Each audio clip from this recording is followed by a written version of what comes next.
हाँ, मतलब वो जो प्लस वाला है वो वाला सिस्टम है इसमें। हाँ, पीडीएफ भेज दिया, इसमें करवा लो आप लोग। आ गया पीडीएफ, आ गया 4 सवा 4 बजे।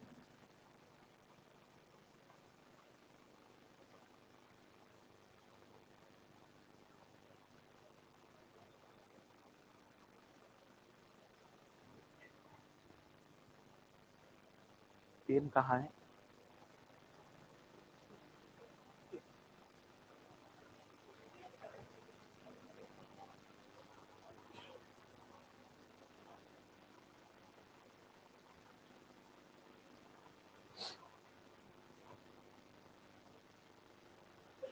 पेन पेन कहाँ गया?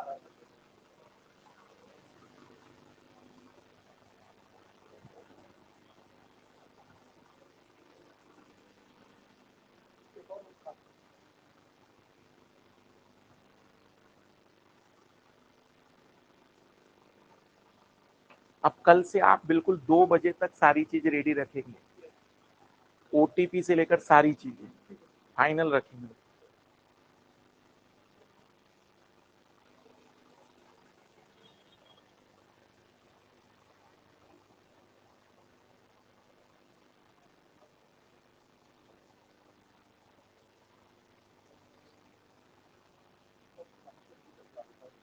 पीडीएफ डलवाइए इसमें पहले। Good afternoon everybody. थोड़ा गर्मी है आज का ही दिन, वैसे तो कठिन है बैठना, लेकिन फिर भी तकलीफें जितनी ज्यादा होगी परिणाम उतने अच्छे होते हैं, ऐसा बड़े बुजुर्ग कह चुके हैं। तो इसलिए जबरदस्ती तकलीफें सहन कर लिया जाए ताकि परिणाम और भी अच्छे आ जाए। आज हम शुरुआत करने जा रहे हैं, लेकिन उसके पहले मैंने कल काफी ज्यादा 2011 से लेकर 2023 तक के सीसेट पर पुनः एक बार दृष्टिकोण डाला कि क्या परिवर्तन अभी तक हुआ है, किस तरीके के सवाल यूपीएससी प्रेफर कर रही है, और 2023 जिस तरीके से गुजरा है ऐसा 24 ना गुजरे। खास करके मेरे द्वारा तो ना हो, क्योंकि सी सेट में एक बड़ी जिम्मेदारी इसलिए मुझ पर आती है, पहली पीढ़ी का टीचर हूं, सबसे जाना माना चेहरा माना जाता है कि सी सेट में भाई मधुकर सर अगर कर रहे हैं तो फिर बात बेहतर होगी। तो मेरी जवाबदेहिता जिम्मेदारी थोड़ी ज्यादा बन जाती है कि मैं जब कोई कार्य करूं तो निश्चित ही वो परिणाम वाला होना चाहिए, क्योंकि अगर हम सबसे बेहतर से भी उम्मीद ना करें तो फिर किससे उम्मीदें करेंगे। तो इसलिए हम शुरुआत जो बिल्कुल करना चाह रहे हैं, हम मान के चल रहे हैं कि इस क्लास को करने के बाद 100 नंबर का टारगेट है कि भाई 100 नंबर सर आने चाहिए। 66 तो आ जाते हैं मेरे, 100 चाहिए मुझे, ताकि मैं जब पेपर देकर घर लौटूं तो ये भरोसा रहे कि भले ही जीएस में रुक सकता हूं, सीसेट में रुकने वाला नहीं हो। वैसे जीएस में भी रुकना नहीं है, लेकिन एक भाई मेरा जो कॉन्फिडेंस जिस पेपर पर पूरी तरह से मेरी जिम्मेदारी है, मैं चाहूंगा कि उस पेपर के हर पहलू आपको समझ में आ जाए। तो सबसे पहले आज हम शुरुआत कर रहे हैं, आप कागज पेन निकाल के रखिए। बहुत सी ऐसी बातें जो आपको शायद आज पहली बार ही पता चलेगी, हमें वो समझनी है कि किस तरीके से हम इसको एग्जीक्यूट करेंगे। इसमें रिमोट नहीं, ठीक। तो सी सेट ओरिजिनली यूपीएससी का जो सिलेबस है वो बहुत ही साधारण शब्दों में लिखा हुआ है। Comprehension, interpersonal skill including communication skill, ये आज तक पूछा नहीं है, लेकिन मुझे उम्मीद है कि कभी भी इंट्रोड्यूस हो सकता है। पढ़ाएंगे हम इसलिए नहीं इसको, क्योंकि अभी इंटरपर्सनल स्किल में एक कॉम्प्रीहेंशन वाली बातचीत आती है, तो वो डालना उन्होंने शुरू किया है, जिसमें खास करके कंक्लूजन क्या होगा, अजम्पशंस क्या होंगे, इस टाइप के कॉम्प्रीहेंशन। लॉजिकल रीजनिंग और एनालिटिकल एबिलिटी, ये यूपीएससी कंटिन्यूअसली पूछ रही है। डिसीजन मेकिंग, ये 2011 में आया, 2012 में आया और 2013 में, उसके बाद बंद कर दिया, क्योंकि ये फ्री के नंबर होते थे, कोई माइनस मार्किंग नहीं होती थी और दो दो आंसर रहते थे। जनरल मेंटल एबिलिटी रीजनिंग का ही कॉम्बिनेशन हम मानेंगे।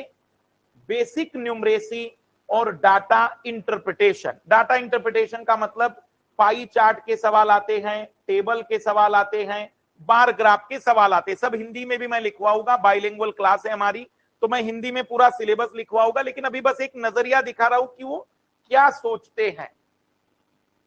80 क्वेश्चन है, 120 मिनट है और 200 मार्क्स है। हमारी डिमांड है केवल इतनी सी कि हम कितने प्रश्न का टारगेट लेकर जा रहे हैं, 40। हम 26 और 27 का दिमाग नहीं रखेंगे, क्योंकि इसी 26-27 के चक्कर में कई लोगों के 27-28 साल निकल जा रहे हैं। तो ज्यादा जरूरी है कि हम थोड़ा सा आगे की ओर सोचेंगे। यूपीएससी 66 की डिमांड कर रही है, हम उसको 100 देते हैं ताकि उसको एक तमाचा मार के हम आगे बढ़े। शब्द बुरे जरूर लगेंगे, लेकिन उस तरीके का व्यवहार जिसने 2023 में किया, यही शब्द उसको संबोधित करते हैं, क्योंकि बहुत अनएक्सपेक्टेडली उन्होंने क्वेश्चनों को डाला।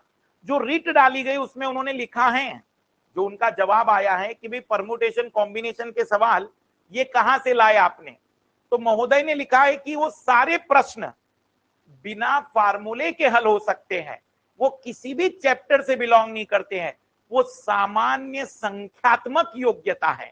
हमने कहा ऐसे गणितज्ञ को प्रकट करिए। भारत को सबसे ज्यादा आवश्यकता ऐसे गणितज्ञ की है। आपकी तरफ से यदि कोई एक शिक्षक मिले तो ज्यादा बेहतर होगा, लेकिन फिलहाल में जब तक वो नहीं भेजते, मुझसे ही काम चलाना पड़ेगा। तो शुरुआत करते हैं और आगे बढ़ते हैं कि सिलेबस क्या है। मोटे तौर पर 5 चीजें पढ़नी है। मैथमेटिक्स मतलब गणित हमें पढ़ना है, रीजनिंग तर्क शक्ति वाला विषय हमें पढ़ना है, या मैं कह सकता हूं कि रीजनिंग को हम तर्क से आधारित या तर्क पर आधारित प्रश्न कहेंगे। अगला है गद्यांश, फिर उसके बाद डाटा सफिशिएंसी, जानकारी की पर्याप्तता और जानकारी का विश्लेषण, डाटा इंटरप्रिटेशन। हमें पहले कुछ चीजों का डर दूर करना है। पहले तो मैं आपको मैथमेटिक्स से मुलाकात कराऊं। नो डाउट इस बार का जो पेपर था वो बहुत कठिन था, लेकिन अगर आप लोगों ने कभी मेरा एक वीडियो देखा होगा मृणाल सर का, मैं आज ही उस वीडियो पर भी पढ़ रहा था, उस वीडियो में मैंने स्पेशली लिखवाया है कि नंबर सिस्टम को आप इग्नोर नहीं करेंगे। सबसे हाईएस्ट प्रायोरिटी इसी की है जिनसे सवाल बनते हैं, और नंबर सिस्टम इस बार सबसे डोमिनेंट रहा है। गणित में वैसे तो हमारा पूरा फोकस सिलेबस पर रहेगा, लेकिन 3 टॉपिक जो कि वर्तमान में कुछ ज्यादा ही चर्चा में है, number system, permutation and combination, और तीसरा टॉपिक है परसेंटेज। वैसे तो हमें पूरे 12 से 15 टॉपिक पढ़ने हैं, लेकिन इन 3 टॉपिकों पर वर्तमान में जो भय पैदा हुआ है वो हमें दूर करना है। तो मैं बिल्कुल एक एक टॉपिक नंबर सिस्टम को थोड़ा ज्यादा टाइम देंगे, क्योंकि उसकी जो ख्वाहिश है पूरी कर ही लेते हैं। उसकी ख्वाहिश क्या है आज के जमाने में? उसकी ख्वाहिश है ABC गुना में CDH E। बताओ ABC क्या होगा? ठीक है भाई, बता देंगे अब तुम्हें, अगर यही इच्छाएं हैं तो ये पूरी कर देते हैं। पहले उसकी ख्वाहिश थी कि 12% लोग गांव में ग्रामीण हैं या शिक्षक है, 18% लोग महिलाएं हैं। बताइए कितने प्रतिशत? तो हम परसेंट पर फोकस ज्यादा करते थे। आजकल उसका पसंदीदा टॉपिक ये हो गया है जिसमें कुछ अल्फाबेट और कुछ नंबरों के सवाल वो पूछ रहा है, तो इस पर स्पेशल प्रैक्टिस कर लेंगे। कितने वेराइटीज हैं? 12 से 13 सवाल बनते हैं। जी भरकर उस पर प्रैक्टिस कर लेंगे, पूछ लेंगे भाई, पूछना हो जो पूछ लो। बाकी इसका मतलब ये नहीं सोचना है कि ट्रेडिशन छोड़ देना है, क्योंकि यूपीएससी में अनसर्टेनिटी हमेशा रहेगी। 24 में हो सकता है कि इसको छोड़कर वापिस अपने पुराने पैटर्न पर लौट आए, तो हमें उसके लिए भी तैयार रहना है। हमारे माइंडसेट में ये नहीं रहेगा कि सर केवल नए वाले पैटर्न, नए के साथ साथ पुराने को साथ में लेकर चलना ही पड़ेगा। लेकिन अगर हम बातचीत करते हैं मैथमेटिक्स में, तो ये 3 टॉपिक मेरे हाईलाइटेड रहेंगे कि मुझे इसे ज्यादा करवाना है, और बाकी इसलिए करने हैं क्योंकि अगर उसने पूछ लिए तो हम पीछे ना रहे। दूसरा है रीजनिंग। ये इकलौता ऐसा सब्जेक्ट है जिसमें मैं आपसे कहूंगा कि आप डर निकाल दीजिए अपने मन में से, क्योंकि किसी भी यूनिवर्सिटी में इसे पढ़ाया नहीं जाता। तो जितने कक्षा में पढ़ रहे हैं सभी नए हैं, बस हमें इसमें देखना है कि कौन जल्दी कैप्चर करता है और कौन देरी से।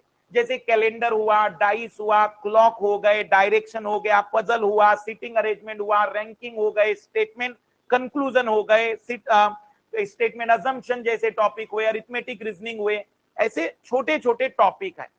4 ही टॉपिक है जिसके लिए सच में रीजनिंग पढ़ना चाहिए। अगर आप मुझसे कहे कि सर सच में रीजनिंग इतने टॉपिकों से है, तो मैं कहूंगा 4 टॉपिक। एक भयानक टॉपिक है जिसका नाम है सिलोजिज्म, एक दूसरा बड़ा टॉपिक है जिसका नाम है पजल, एक तीसरा टॉपिक है ब्लड टेस्ट या ब्लड रिलेशन, और चौथा टॉपिक होता है अरिथमेटिक रीजनिंग। बस रियल में यही 4 टॉपिक है। बाकी तो छोटे छोटे कक्षा 5 के बच्चे को भी उतना ही पढ़ाया जाता है जितना कक्षा 10 के और यूपीएससी की प्रिपरेशन वाले को। कॉम्प्रीहेंशन इसका सबसे बढ़िया सॉल्यूशन है। हम इसकी इतनी प्रैक्टिस करेंगे कि 2011 से 2023 तक के मैक्सिमम कॉम्प्रीहेंशन क्लास में हल करेंगे। मैं अपने कॉम्प्रीहेंशन भी आपको दूंगा, लेकिन मैं फिर भी कहूंगा कि उसको वरीयता मत देना, क्योंकि उस पर मेरे दिमाग का प्रभाव है। मुझे तो वो कॉम्प्रीहेंशन चाहिए जो यूपीएससी बना रही है, और उसका उत्तर अगर वो बी मान रही है तो मैं वो सीखना चाहता हूं कि बी उत्तर कैसे आया। मुझे तो बस आप सर ये सिखाइए कि मैं बी उत्तर कैसे निकालूंगा, बाकी हमारा कोई दूसरा उद्देश्य उसमें नहीं है। तो कॉम्प्रीहेंशन में हमें यूपीएससी का माइंडसेट पकड़ना है। देखो, मैं यूपीएससी के कॉम्प्रीहेंशन करवाने के बाद आपको ये गारंटी दूंगा कि यूपीएससी में 10 सवाल आएंगे तो 7 और 8 आप पहुंच जाएंगे। लेकिन कोई गंदी संस्था का कोई गंदा टेस्ट पेपर आप लेकर आ जाए और कहे सर ये बी आंसर बता रहा है, तो हो सकता है मैं नकार दूंगा कि देखो भी बी आएगा नहीं, इसमें सी आएगा। फिर वो आपकी मर्जी है, आप मेरे आंसर को माने या संस्था के। इसलिए उन पर मैं प्रश्न चिन्ह खड़ा नहीं कर सकता। लेकिन यूपीएससी में अगर बी आया है तो मेरा दायित्व है कि मैं बी साबित करके आपको दिखाऊं और सिखाऊं कि कैसे अगली बार हम इसका सही उत्तर निकाल पाएंगे। तो कॉम्प्रीहेंशन में सब्जेक्टिविटी ज्यादा है। किसी भी इंस्टीट्यूट का ऐरा गैरा मटेरियल लेकर आओगे तो मेरे पास मत लेकर आना। मैं डांट भी दूंगा, बेइज्जत भी कर दूंगा, बाद में कहोगे कि मास्टर बहुत खड़ूस है, वो ऐसा ही करता है।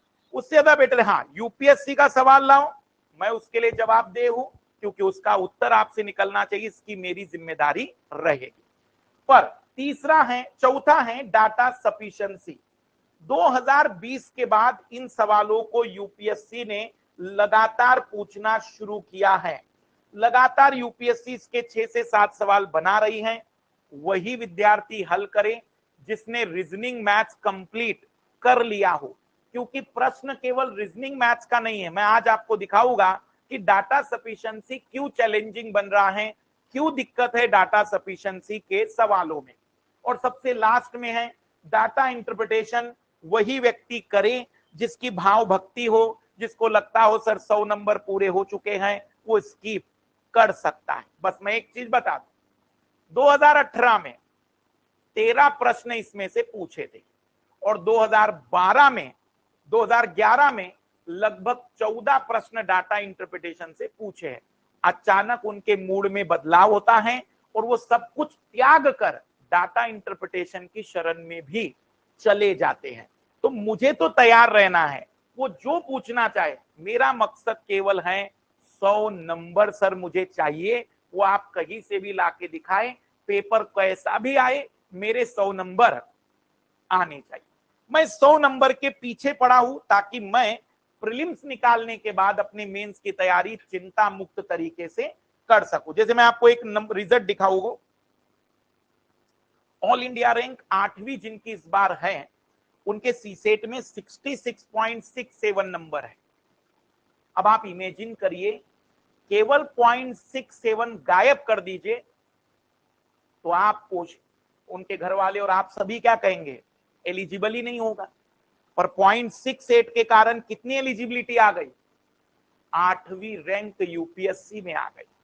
कहने का अभिप्राय यह है कि वास्तविक रूप में जो परीक्षा के मापदंड हैं, उसकी सफलताएं ये तय नहीं करती कि आप बुद्धिजीवी हैं, और उसकी असफलताएं भी ये नहीं तय करती कि आप मूर्ख हैं। पर हमारे लिए उस परीक्षा के क्राइटेरिया को फुलफिल करने का मकसद है। मतलब मान लीजिए मैं क्यों पढ़ाने के लिए, और मैं क्यों चाहता हूं कि आप पढ़िए।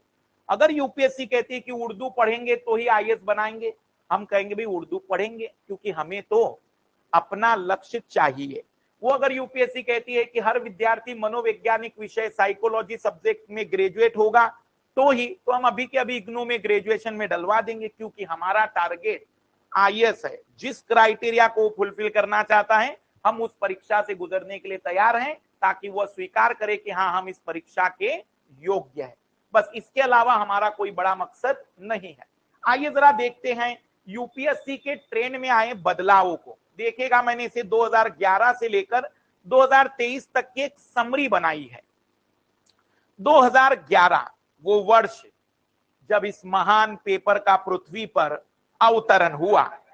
ये वो पेपर था जिसके बारे में लोग कुछ नहीं जानते थे, लेकिन पढ़ा सब कुछ रहे थे 2011 में। UPSC introduce CSAT as a scoring paper. 200 number इसके जुड़ते थे और उसके बेसिस पर स्कोर होता था। Second, remove English comprehension as well as decision making question. कौन से साल में? 2014 में। उनका कारण था क्योंकि 2014 के समय में जब इंग्लिश को हटाया गया तो उन्होंने कहा अब मैं बच्चों की पूरी मजा लूंगा। इंग्लिश के नंबर आपने फ्री के हटवा दिए इंग्लिश मीडियम वाले बच्चों के, मतलब जिनको भी जल्दी आ रहे थे, तो उन्होंने कहा डिसीजन मेकिंग के फ्री के क्वेश्चन भी हटाओ, और उन दोनों को हटाकर पेपर में मैथ, रीजनिंग, कॉम्प्रिहेंशन ही रखा गया। डाटा इंटरप्रिटेशन और डाटा सफिशिएंसी पूछते नहीं थे, इंटरप्रिटेशन के कुछ सवाल थे, पर उनका मन नहीं भरा। फिर 2015 में उन्होंने कहा कि सीसेट अब यहां से क्वालिफाइंग बन जाएगा। मतलब पहली बार सीसेट क्वालिफाइंग कब बना? 2015 में। पुनः रिपीट करूं, कट ऑफ कितना है सीसेट का? 33% ही है। 33.33 नहीं है। 1/3 आप इसको नहीं कहेंगे, आप इसको कहेंगे 33%। मतलब 200 में से 66 मार्क्स आपको लाने हैं। अगर आपके नंबर 65.84 आए तो आप मूर्ख हैं, और अगर 66.01 आए तो आपकी 5वीं रैंक भी आ सकती है। तो वो डिपेंड करता है कि आपके नंबरों ने वो लाइन क्रॉस की या नहीं। 2018 में अचानक उनको लगा कि दुनिया बदल गई है, और उन्होंने डाटा इंटरप्रिटेशन जैसे चैप्टर से 13 प्रश्न पूछ रहे, 13 क्वेश्चन। अब ऐसा क्यों कह रहा हूं मैं कि सर आपने ऐसा क्यों लिख दिया? 2016 में, 2017 में, 2015 में 3 साल डीआई का एक भी सवाल नहीं पूछा। अब एक जनरल विद्यार्थी क्या सोच रहा है, जो भाई 2 अटेम्प्ट दे चुका है, 3 अटेम्प्ट दे चुका है, मैं उसको पढ़ा रहा हूं डीआई, वो कह रहा है सर कहां पढ़ा रहे हैं, आता तो नहीं है, 3 साल से तो एक बार भी नहीं है। मैंने कहा देखो भाई पढ़ लेते हैं। तो उन्होंने कहा कि सर देख लीजिए, हल्का फुल्का बता के खत्म करिए। हमने हल्का फुल्का पढ़ा दिया, पर महोदय का दिमाग कुछ और ही चल रहा था। कहने का अभिप्राय, नो डाउट, अब आप क्या आर्गुमेंट देंगे, जो भाई फेल पास हो गए, यूपीएससी ने सिलेबस में दिया है तो करना ही चाहिए था। यूपीएससी ने सिलेबस में कहां पूरा दिया है? लिख दिया है मैथमेटिकल एबिलिटी। अब वो मैथमेटिकल पीएचडी चाह रहा है कि कक्षा 5वीं का, ये कैसे स्पष्ट है? ब्रैकेट में लिखा है 10वीं स्तर का। अब 10वीं स्तर का, न्यूनतम 10वीं स्तर की, केवल 10वीं स्तर, यहां भी खेल कर जाएंगे। तो कहने का अभिप्राय ये कि थोड़ा सा पैटर्न बनना चाहिए। देखो मेरी नाराजगी क्या है, परीक्षाएं लो, तय नियमों के अंतर्गत लो, और फिर जांचो कि उसके अंदर योग्यता है कि नहीं। पर तुम अगर अपनी मर्जी से चीजें बदलते जाओगे तो फिर परीक्षा ले क्यों रहे हो? एक डब्बा बनाओ जिसमें नाम लिखो, फेंक दो, बच्चा चिट्ठी उठाएगा, एक बुजुर्ग छोटा सा बच्चा बुला लो, जिसका नाम खुला। इसमें क्या दिक्कत है भाई? फिर जब आपको खेल ही ऐसा खेलना है, अच्छा क्रिकेटर बनने के लिए क्या जरूरी है? वो जितना प्रैक्टिस करेगा, जितनी बॉल झेलेगा। अचानक आपका मूड चेंज हुआ, आज क्रिकेट बोले बैट से नहीं, हॉकी की स्टिक से खेलेंगे। आपको लगता है कि सचिन परफॉर्म कर पाएंगे? आपको लगता है कि कोई भी दुनिया का खिलाड़ी उस किसी भी प्रकार के मैच में अचानक हुए बदलाव में परफॉर्म कर पाएगा? तो मेरा कहना है परीक्षाएं अगर ले रहे हो ना, तो नियमों के अंतर्गत लो। और तुम्हें अगर अपने नियम दिन प्रतिदिन बदलने हैं तो लॉटरी सिस्टम बनाओ, हमें भी घर वालों को बताने में आसानी जाएगी। किस्मत ही खराब है, चेक कराओ कहां ज्योतिष की कमी आ रही है, कौन सी अंगूठियां पहननी है, ताकि लॉटरी के टिकट के निकालने के लॉजिक पकड़े जाए। हम पढ़ रहे हैं, मेहनत कर रहे हैं, दिन रात लगे हुए हैं, आपका मूड अचानक हुआ कि डीआई पूछेंगे, मैथ सब बकवास है, तो हमें थोड़ी पता है कि आपकी आत्मा किस ओर प्रवेश कर रही है। ज्यादा जरूरी है सिस्टमेटिक चलेंगे तो योग्य विद्यार्थी आते जाएंगे। जैसे 2010 तक वो विद्यार्थी जो एक बार मेंस लिख लेता था ना, उसकी चांसेस इतने मान लिए जाते थे कि ये निकाल देगा आप, क्योंकि उसने एक बार पढ़ लिया, उसको पैटर्न समझ में आ गया, तो वो निकल जाता ही था। इस बार मैं ये गारंटी लेता हूं और आपको खुला चैलेंज देता हूं, कोई भी सिलेक्टेड विद्यार्थी ये दावा कर दे कि सर पिछली बार तो रैंक भले ही जो रही होगी, पर इस बार भी मैं दावा करता हूं कि पीटी भी निकाल दूंगा, मेंस भी और इंटरव्यू भी, मैं गारंटी लेता हूं पीटी भी फेल हो सकता है। और क्या हुए नहीं है कई सिलेक्टेड बच्चे जिनका पीटी नहीं निकल पाया इस बार। तो कहने का मतलब है कि यहाँ क्या चीज की दिक्कत आ रही है, पैटर्न की। परीक्षाओं के लिए जरूरी होते हैं पैटर्न, और अगर परीक्षाओं में पैटर्न नहीं है तो फिर उसको पैटर्न या परीक्षाएं नहीं, लॉटरी कहते हैं। आप यूपीएससी का नाम लॉटरी कर दीजिए। और सबसे ज्यादा भयानक दुख आया फिर 2020 में, अचानक डाटा सफिशिएंसी और मैथ्स के क्वेश्चनों को बढ़ोतरी दी गई, और फिर 2023 का वो महाप्रलय जिसने इतिहास ही बदल कर रख दिया। मतलब जब मैं पहली बार पढ़ाने आया था सीसेट 2011 में, तो मैं आपको बताऊं कि मैं कैट पढ़ा रहा था, मतलब कैट के बच्चों को पढ़ा रहा था रियलिटी में, जो आईआईएम के लिए तैयारी कर रहे थे। तो मुझे यहां ऐसा लगा कि कितना गंदा और बेसिक मैथ्स पढ़ाना पड़ रहा है। तो मुझे तब बुरा लगा कि नहीं यार वो मैथ्स अच्छा था। पर 10 साल के बाद, 11 साल के बाद देखो दुनिया पुनः घूम कर आ गए। अब मुझे वही कैट वाला मैथ्स पुनः पढ़ाना पड़ रहा है। वो तो अच्छी बात है कि मास्टर का उधर का पढ़ाया था तो इधर काम में आ रहा है। अगर मैं केवल यूपीएससी वाला शिक्षक होता तो शायद फिर मैं कहता कि भाई अब वो पेपर हल होने वाला नहीं है। कहने का अभिप्राय यही है, वहां 9 क्वेश्चनों का कट ऑफ होता है, यहाँ पर कट ऑफ 9 क्वेश्चन का नहीं 33% का है, इसलिए हमें थोड़ा ज्यादा मेहनत करनी पड़ेगी। तो ये तो रहा यूपीएससी के परिवर्तनों की कहानी। आगे बढ़ते हैं 2011 से लेकर 2023, जरा देख लीजिए कहां से कितने सवाल आ रहे हैं। पूरा दिन और रात लगी मुझे इसको एक एक को बनाने में। देखा जीवन सरल नहीं है। 2011 में क्वेश्चन, और मैं किसी और पे यकीन इसलिए नहीं कर सकता, खुद ही बनाना पड़ेगा, क्योंकि मैं ही तो मानक हूं सी सेट में। मैं भी कॉपियां करूंगा तो फिर मानक कौन बन पाएगा, इसलिए मुझे एक एक देखना पड़ा। डिसीजन मेकिंग के कितने क्वेश्चन थे? 8। डिसीजन मेकिंग के अगले साल, फिर अगले साल, और फिर महोदय ने कहा मत पूछो इसे, फ्री के नंबर है। इंग्लिश कॉम्प्रिहेंशन, क्योंकि 14 से इंग्लिश कॉम्प्रिहेंशन हटा दिया गया तो अब तो ये आना ही नहीं है, ये पूरी तरह से खत्म है। कॉम्प्रिहेंशन के बारे में पुनः अपने डाउट क्लियर कर लीजिए। कॉम्प्रिहेंशन जो आपको आएंगे हिंदी वालों को हिंदी में और इंग्लिश वालों को इंग्लिश में, जो केवल इंग्लिश वाले आते थे वो खत्म हो गए हैं। कब से खत्म हो गए हैं आप देख सकते हैं, 2014 से कंप्लीटली हटा दिए गए। कुछ मास्टर यूट्यूब पर मैं देखे वो कहते हैं इंग्लिश कॉम्प्रिहेंशन के लिए इंग्लिश तो पढ़ना पड़ेगा। नहीं पढ़ना पड़ेगा, क्योंकि वो कॉम्प्रिहेंशन हमें हिंदी में भी उपलब्ध है। फिर सबसे ज्यादा डिफरेंस देखेगा कि कोई चेंजेस ज्यादा नहीं। कॉम्प्रिहेंशन जरा देखना ध्यान से, मैक्सिमम कहां तक गया है और मिनिमम कहां तक गया है, ये ठीक है, ये कोई गलत नहीं। मतलब 23 भी आया है 2013 में, तो मैं ये कहूंगा कि फिर भी ठीक है। क्यों ठीक है भाई? इतना तो आइडिया लग गया ना कि 24-25 सवाल तो रहेंगे, तो हम उस पर मेहनत करेंगे। एक क्लैरिटी रखो ना। अब जरा गणित पर ध्यान देना, इन महोदय का गणित देखेगा। अचानक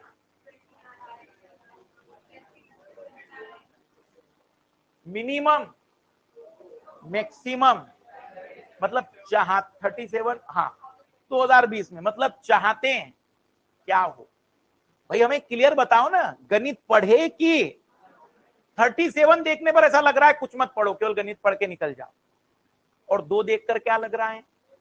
कुछ भी नहीं हो सकता। हमने कहा भाई एक पैटर्न रखो ना, आप 15-16 का एक एवरेज रखो, उससे ज्यादा 5 सवाल आगे आ जाए, उससे 5 सवाल कम आ जाए। अब इस पेपर को कोई लाल देखकर चला जाए तो कहे सर गणित पढ़ा क्यों रहे, आते थोड़ी है। और इस सवाल को देखकर चला जाए तो कहे सर बाकी मत पढ़ाइए, गणित ही आने वाला है। इसलिए हमें थोड़ी सावधानी बरतनी। पर पिछले 4 साल का पैटर्न देखिए, पिछले 4 या 5 साल हम इतना तो मानेंगे कि 25 सवाल प्लस गणित आ रहा है, मतलब हमें मैथमेटिक्स पर अच्छा काम करना पड़ेगा। अब आते हैं रीजनिंग पर। फिर भी ये सब्जेक्ट मुझे लगता है कॉम्प्रिहेंशन के बाद ज्यादा भरोसेमंद अगर कोई है तो रीजनिंग है। आप जरा देखेंगे मिनिमम कहां तक गया है और मैक्सिमम कहां तक रहा है, तो हम मोटे तौर पर कहेंगे चलो भाई फिर भी एवरेज निकल जाता है, तो हम मोटे तौर पर लास्ट के कुछ 3-4 साल को अगर देखें या यहां से देखें तो 11, 21, 18, 19 मतलब 15-16 का एवरेज तो पकड़े, 20 क्वेश्चन तक मान के चल सकते हैं। पर आइए नए सवाल जो आए हैं डाटा सफिशिएंसी, यहां तक 2019 में एक प्रश्न था, 20 में 5, 21 में 3, 22 में 6 और 23 में 7। वेटेज क्या हो रहा है, बढ़ रहा है। तो हमारी संभावना है कि डीएस बढ़ेगा। डाटा इंटरप्रिटेशन तो बहुत ही ज्यादा खतरनाक है। देखो 2018 में बच्चे 13 क्वेश्चन आए थे, बच्चों ने कहा सर डीआई पढ़ाइए, डीआई आता है। मैंने बहुत पढ़ाया, मतलब 0। अगले साल 2, फिर अब मन उब गया उसका, उसको लग रहा है ठीक नहीं, अब थोड़ा शांत, बच्चे को पहले छोड़ने दो, मत पढ़ो मत पढ़ो। फिर अचानक 15 सवाल। मतलब मुझे ऐसा लगता है जैसे होते हैं ना कुछ लोग जिनको तकलीफ देने में मजा आता है, जैसे एक बच्चा छोटा सा है, रो रहा था, अच्छा लग रहा था, शांत हुआ, एक थप्पड़, फिर से रोना शुरू करे। मतलब उसको बच्चे के रोने का एक अलग ही आनंद आ रहा है। कोई ऐसा ही आनंद प्राप्ति वाला मनुष्य मुझे लग रहा है, इस भावनाओं से प्रेरित है वो।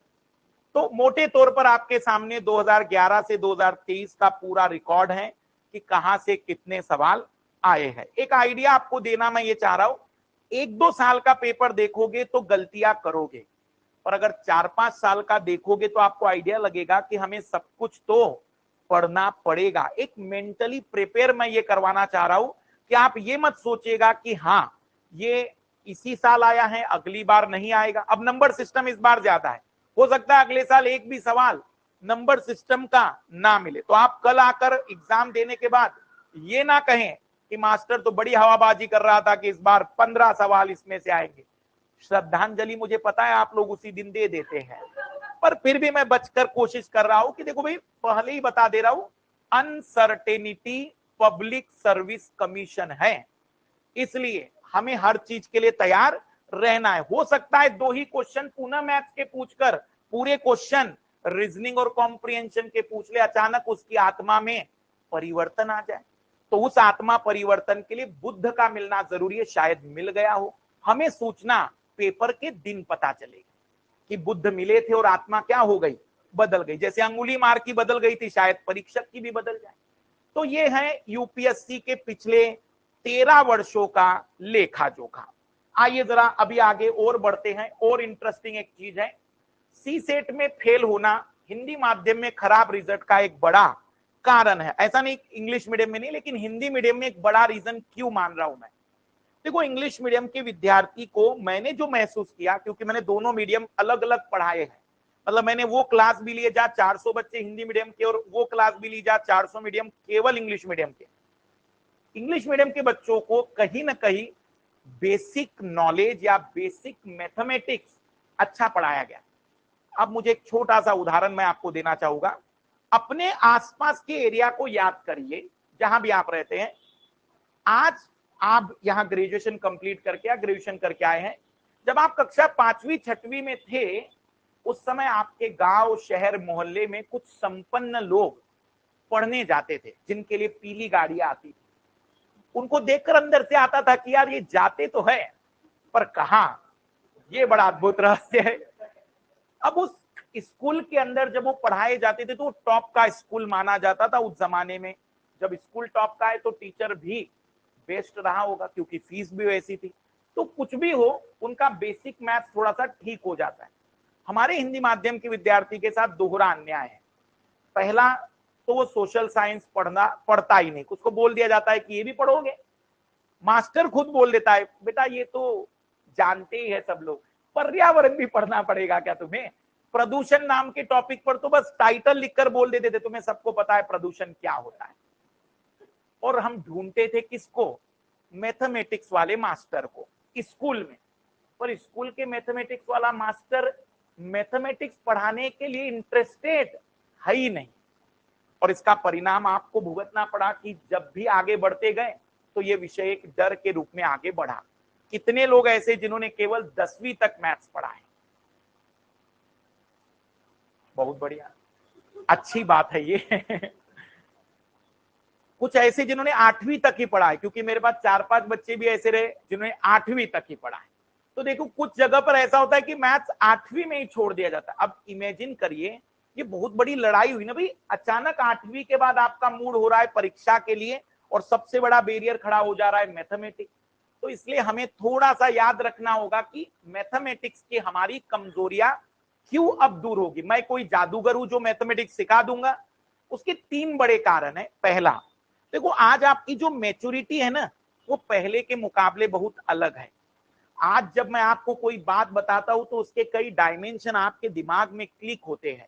आज आप मार्केट में सब्जी से लेकर दुकानदार से बातचीत कर रहे हैं, तो मैथमेटिक्स अब आपकी जिंदगी में इंट्रोड्यूस हो चुका है। दूसरा, इस समय हम जो मैथमेटिक्स पढ़ रहे हैं, क्योंकि मेरी दिलचस्पी है, मेरी रुचि है, मैं मजबूरी में पढ़ा नहीं रहा हूं, तो पूरे आनंद के साथ पढ़ाऊंगा। इसके लिए आपको सिनर्जी मिलेगी मेरी तरफ से कि सर भी पूरा एंजॉय कर रहे हैं और मैं भी एंजॉय कर रहा हूं, बाकी लोग भी सीख रहे हैं।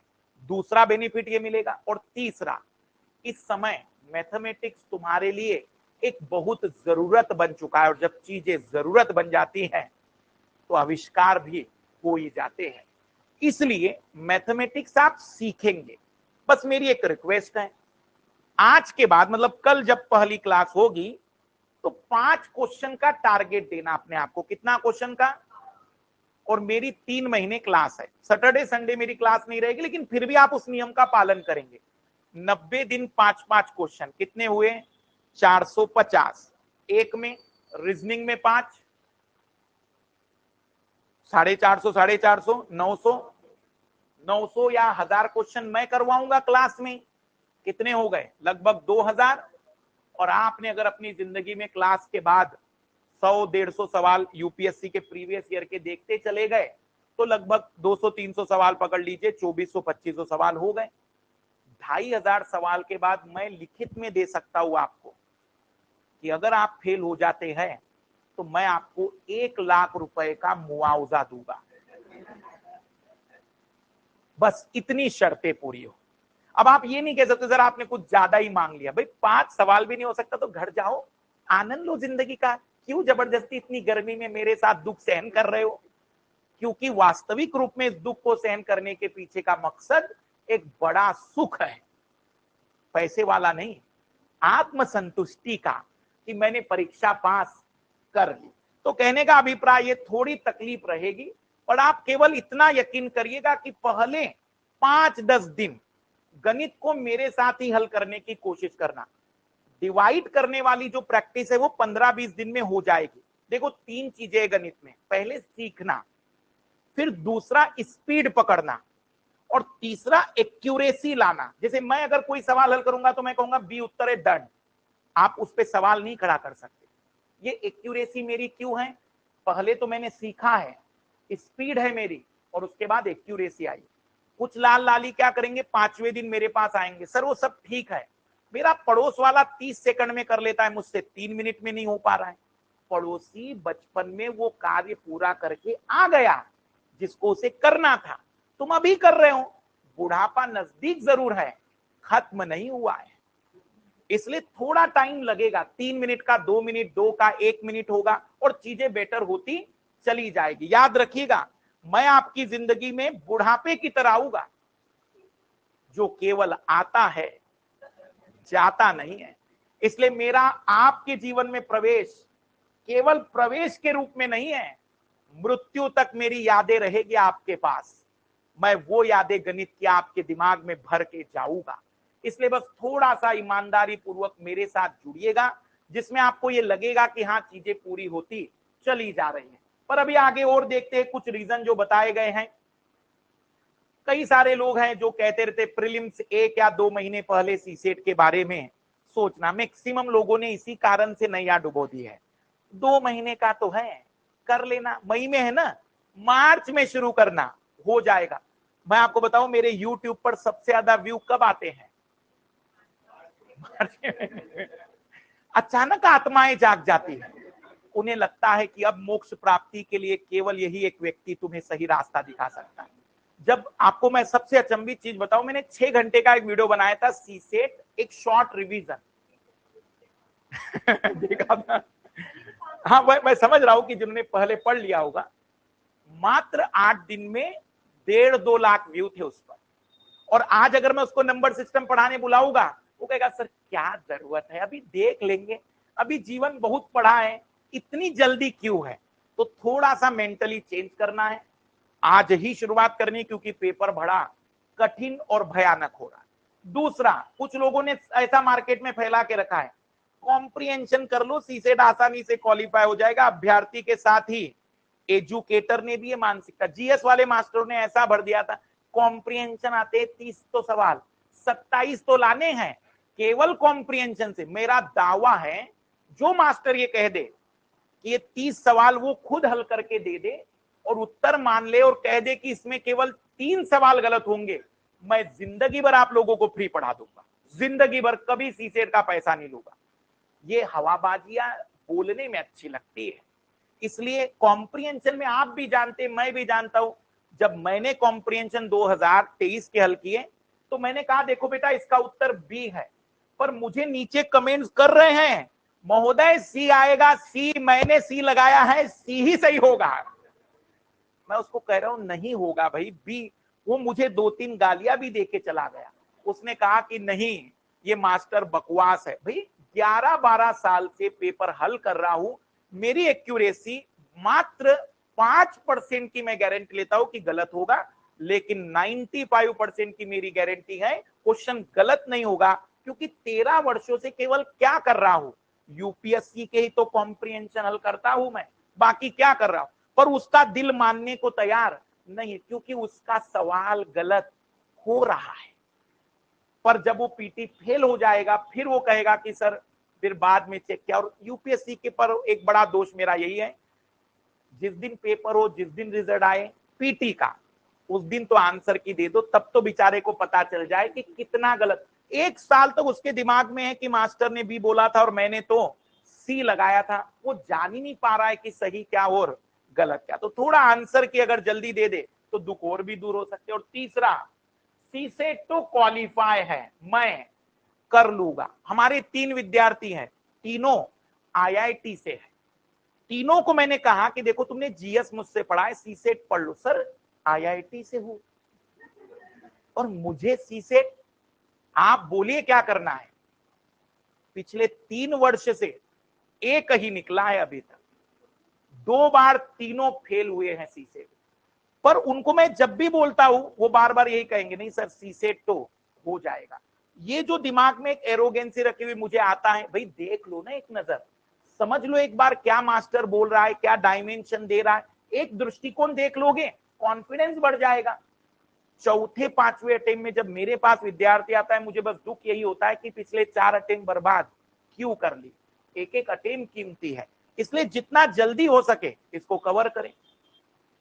फिर कुछ लोगों ने एक और, रिजल्ट के समय क्या चीजें होगी, फिर कॉम्प्रिहेंशन ज्यादा टफ आए थे, इसलिए मतलब घर वालों के कई बच्चों ने कहा मुझे कि सर इस बार तो आपने बचा लिया था।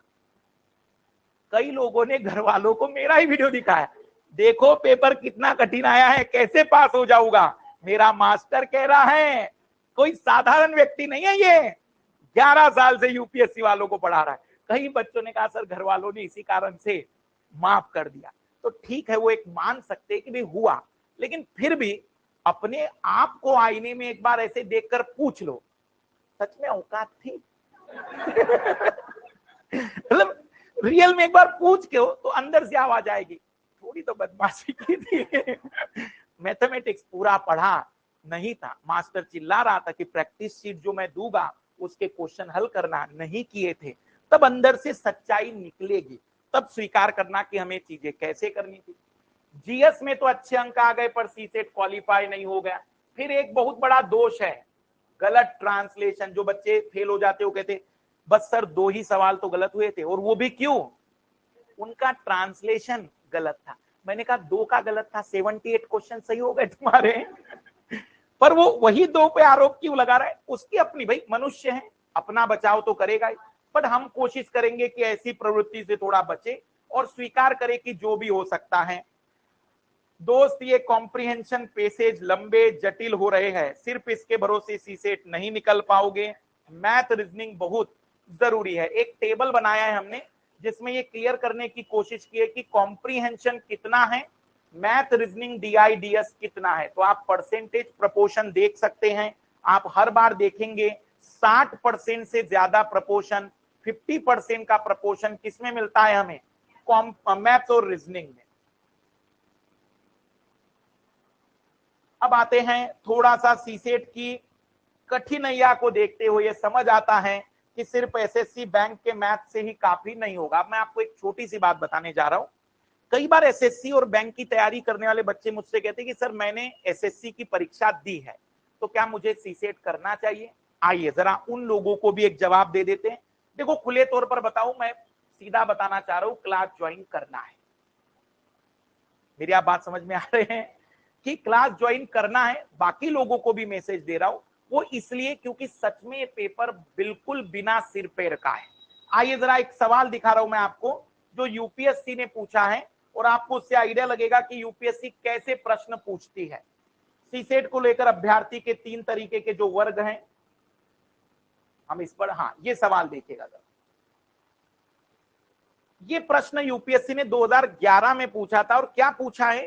Consider the 4 age pyramid given below, namely ABCD, representing 4 different countries. नीचे दिए गए ABCD 4 आयु पिरामिड है, अलग अलग देशों को निरूपित करते, उन पर विचार कीजिए। और फिर क्या पूछता है? इनमें से कौन सा एक घटती जनसंख्या को इंगित करेगा? मुझे बता दो, पूरी दुनिया के गणित रीजनिंग को उठा के ले आओ, कौन से मैथ्स के चैप्टर में पढ़ाया जाता है? कहां मिलेगा ये? और इसके लिए फिर मेरा यूपीएससी पर यह आरोप होता है, भाई आप प्रश्न क्या पूछ रहे हो? बताओ ना, मैं कौन सी किताब में उस महाशय से मिलना चाहता हूं, मैं देखना चाहता हूं कि उसके अनुसार गणित क्या है। क्या सामाजिक विज्ञान तो गणित में नहीं डाल दिया उस गरीब ने? चेक तो किया जाए। अभी आपसे अगर मैं प्रश्न पूछूं तुक्केबाजी के रूप में, A answer, A, B answer, C answer और डी आंसर। अब मैं एक छोटी सी बात, देखना, अब एक छोटी सा कंसेप्ट सिखा रहा हूं। सवाल इकोलॉजी इन्वायरमेंट का है। अब आप इस सवाल को जब पढ़ेंगे तो आपको अद्भुत लगेगा कि बताओ, जब भी कहीं एज पिरामिड बनाया जाता है तो एज पिरामिड में ट्रायंगल जब दिखाया जाता है तो उसमें 3 तरीके के लोग होते हैं। यहां पर बच्चों को रखा जाता है, यहां पर वयस्कों को रखा जाता है, और यहां बुजुर्गों को रखा जाता है। अगर पिरामिड का बेस बड़ा है मतलब बच्चे क्या हैं? ज्यादा है। अगर बच्चे ज्यादा हैं तो भविष्य में वो बच्चे वयस्क बनेंगे। कपल ज्यादा, शादियां ज्यादा, शादियां ज्यादा तो जनसंख्या और भी बढ़ेगी। जिसका बेस बड़ा होगा उसकी भविष्य में जनसंख्या बढ़ती है। पर अगर कोई ऐसा है जहां पर बेस छोटा हो जा रहा हो, तो ऐसी परिस्थिति में बच्चे कम, जब आज से 10-12 साल बाद, 18 साल बाद वो वयस्क होंगे, उनके विवाह होंगे, तो कपल कम होंगे। कपल कम होंगे तो आबादी पहले की तुलना में कम बढ़ेगी, मतलब पॉपुलेशन कम हो जाएगा। इसका मतलब अब आप क्या उत्तर तक पहुंच गए हैं? क्या आंसर आना चाहिए था? ये सवाल सी सेट का 2011 का प्रश्न है। फिर इस प्रकार के सवाल, ये इकोनॉमिक्स का सवाल है और ये कॉम्प्रिहेंशन में पूछा इन्होंने। और मुझे बताना कि कौन सा कॉम्प्रिहेंशन इस तरीके का भयानक हो सकता है। ध्यान से सुनिएगा। कीमत वह चीज नहीं है जो मूल्य है। पहली लाइन में आधे लोग ढेर हो जाएंगे। भाई आज तक तो मेरे घर में सब लोगों ने कहा इसी को कीमत कहते हैं, पर वो क्या कह रहा है? कीमत वो चीज नहीं जो मूल्य है, मान ले कि किसी दिन हर चीज जैसे कोयला, रोटी, डाक टिकटें, एक दिन का श्रम, मकान का किराया आदि की कीमतें दुगनी हो जाती है, तब भी कीमतें निश्चित रूप से बढ़ेगी, किंतु एक को छोड़कर बाकी चीजों के मूल्य नहीं बढ़ेंगे। लेखक कहना चाहता है कि यदि सभी चीजों की कीमतें दुगनी हो जाए तो कैसे लाओगे उत्तर? कई लोग तो कहेंगे सर बोलना क्या चाह रहा है ये गरीब आदमी। अब मैं आपको छोटा सा थोड़ा इकोनॉमिक्स, अब देखो मैं ये क्यों कह रहा हूं, यूपीएससी का विद्यार्थी इसको हल कर सकता है क्योंकि उसने केवल मैथ रीजनिंग नहीं पढ़ा है, उसने इकोनॉमिक्स भी पढ़ा है। अब मुझे एक चीज बताना, आप इमेजिन करें, इन्फ्लेशन पढ़ा है, महंगाई हल्का फुल्का जानते होंगे। ये पेन आज मान लेते 100 रुपए का है, ठीक है, कल के दिन ये पेन 150 रुपए का हुआ या 200 रुपए का हुआ। रियलिटी में आज भी पेन पेन ही है, पर उसकी जो कीमत हमारी बढ़ी है, वास्तविक रूप में हमारे देश में जो पैसा था, पैसा अब वो पहले की पैसों की औकात में परचेस, मतलब हमें पैसे ज्यादा देने पड़ रहे, मतलब पैसों की वैल्यू कम हो गई। मेरी बात समझ में आ रही है? एक और उदाहरण देता हूं, मान लीजिए एक आदमी ने 100 रुपए बैंक में रखे हैं ब्याज के रूप पर, और ब्याज था 10%, मतलब अगले साल 110 रुपए का। वो व्यक्ति ने 100 रुपए का ये पेन नहीं खरीदा, मैंने कहा इसको खरीद लो भविष्य में महंगा हो जाएगा, उसने कहा नहीं मैं अपने पैसे कहां रखूंगा, बैंक में। अगले साल उसको बैंक से कितना मिला, 110, और पेन की कीमत अब अगले साल कितनी बोल दी मैंने, 200। क्या वो 110 रुपए आज खरीदने की औकात रखते हैं? इसका मतलब कीमतें वास्तविक रूप में नहीं बढ़ रही है, वास्तविक रूप में जो पैसा है, जिसकी परचेसिंग पावर थी, वो कम होती जा रही है। सभी चीजों के मूल्य स्थिर रहेंगे अगर सभी चीजों की कीमतें दुगनी हो जाए, बिकी हुई चीजों के मूल्य दुगने हो जाएंगे, खरीदी गई चीजों के मूल्य आधे हो जाएंगे, केवल मुद्रा का मूल्य, करेंसी की वैल्यू आधी हो गई, क्योंकि सबके प्राइस डबल हो गए। मैं ये बताना चाह रहा हूं कि इस कॉम्प्रिहेंशन में एसएससी वाला व्यक्ति कितनी भी ताकत लगा दे, उत्तर नहीं निकाल पाएगा जब तक कि उसको इकोनॉमिक्स का वो कंसेप्ट मैं दोहरा ना दूं। इसलिए मुझे यहां पर थोड़े से विषय भी बताने पड़ेंगे कि देखो इसका मतलब क्या हुआ। अगले सवाल को ध्यान देखना, अब जरा इस प्रश्न पर आएंगे तो ये ऐसा सवाल है जो रियलिटी में बहुत रेयरली उत्तर निकाल पाएंगे। मैं चाहूंगा कि आप लोग अपना प्रयास करें और मुझे बताएं कि आपको क्या उत्तर लगता है।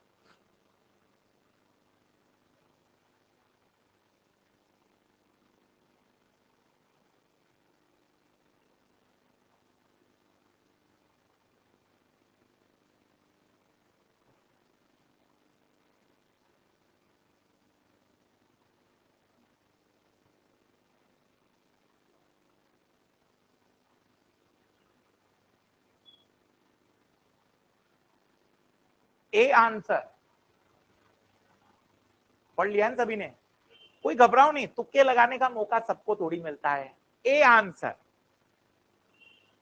अरे किसी का नहीं है? एक, घबरा के नहीं, बिल्कुल कॉन्फिडेंसली, डरते नहीं है। असफल ही होंगे और क्या होंगे, लेकिन ऊपर वाले को बता के आएंगे, डर कर नहीं आया हूं मैं। बी, सी, डी, बहुत बढ़िया, अच्छी चीज है। मुझे एक बात बताओ, आप एक सेना की तुलना एक साधारण जीवन से कर रहे हैं। अमेरिका के सेना की तुलना भारत के सेना से करें, चीन के सेना की तुलना अमेरिका के सेना से करें, ये ज्यादा सुइटेबल है कि भारतीय सेना की तुलना भारत के डॉक्टर से करें, भारतीय सेना की तुलना आम लोगों से करें?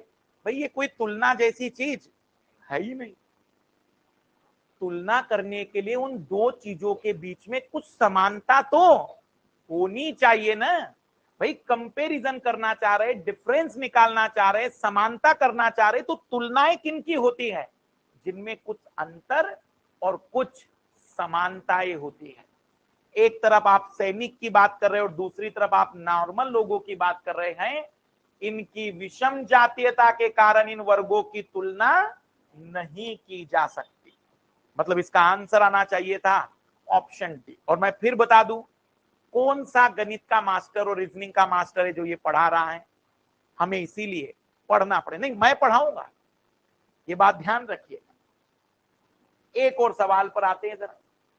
पॉलिटी का सवाल है और ऐसा पूछा है क्योंकि कॉम्प्रिहेंशन का नियम ये कहता है कि आप कॉम्प्रिहेंशन ऐसे पूछिए जिसमें सारी जानकारी हो। कोई जानकारी नहीं है, बस लिख दिया अधिकार नागरिक के वास्तविक विकास के लिए अपरिहार्य सामाजिक कल्याण की कुछ हितकारी दशाएं हैं। Right are certain advantages condition of social wellbeing indispensable to the true development of the citizen. कैसे समझेगा विद्यार्थी क्या बोलना चाहते हैं? पर इसमें अगर आप बात करेंगे पॉलिटी की, तब जाकर आप चीजें जोड़ पाएंगे।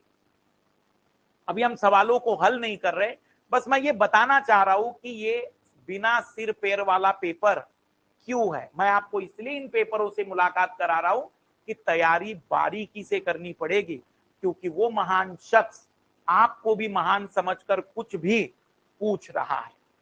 इसका जवाब अभी मैं नहीं देना चाहूंगा,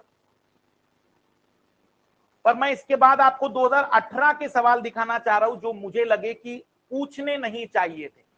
2018 का जरा इस प्रश्न पर गौर करना और मुझे बताना कि ये प्रश्न पूरी दुनिया में कौन डाटा इंटरप्रिटेशन में पूछेगा। इस प्रश्न पर आइए जरा। ये 2018 में हमारे महान शख्स ने पूछा है। थोड़ा बहुत अगर आप जानते होंगे इकोनॉमिक्स में तो ये शब्द आपके दिमाग में आया होगा। डाटा इंटरप्रिटेशन का एक नियम कहता है, वो नियम ये कहता है कि अगर कोई भी डाटा इंटरप्रिटेशन का प्रश्न बनाना है तो पहले विस्तार से उसके बारे में पूरी डिटेल में जानकारी दीजिए और फिर प्रश्न पूछिए। इन महोदय ने कुछ भी नहीं दिया और डायरेक्टली देखना क्या लिख रहे वो महोदय। निम्नलिखित में से कौन सा एक केंद्रीय बैंक की कार्रवाई का संभव कारण है? लगातार रेपो रेट क्या कर रहा है? बढ़ा रहा है। लगातार रिवर्स रेपो रेट क्या है? बढ़ा रहा है। और सीआरआर क्या है? कांस्टेंट है। रेपो रेट और रिवर्स रेपो रेट तभी बढ़ाए जाते हैं जब महंगाई को नियंत्रित करना हो, देश के मुद्राओं के प्रसार को सीमित करना हो, उसके फैलाव को कम करना हो, विदेशी निवेश को प्रोत्साहित करना, तरलता में वृद्धि करना, सार्वजनिक निजी दोनों बचतों में वृद्धि करना, स्फीति विरोधी कदम, एंटी इन्फ्लेशनरी स्टेंस।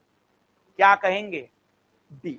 मैं कहूंगा कि ये कोई भी एसएससी और बैंकिंग वाला विद्यार्थी हल नहीं कर सकता और इसीलिए सीसेट यूपीएससी के विद्यार्थी के लिए ज्यादा सुइटेबल बनाया जाता है ताकि उनके जीएस का भी यूज यहां किया जाए। ऐसे अजीबोगरीब सवाल भी आते हैं। अब सीसेट 2023 पर अगर हम थोड़ी सी चर्चाएं करें,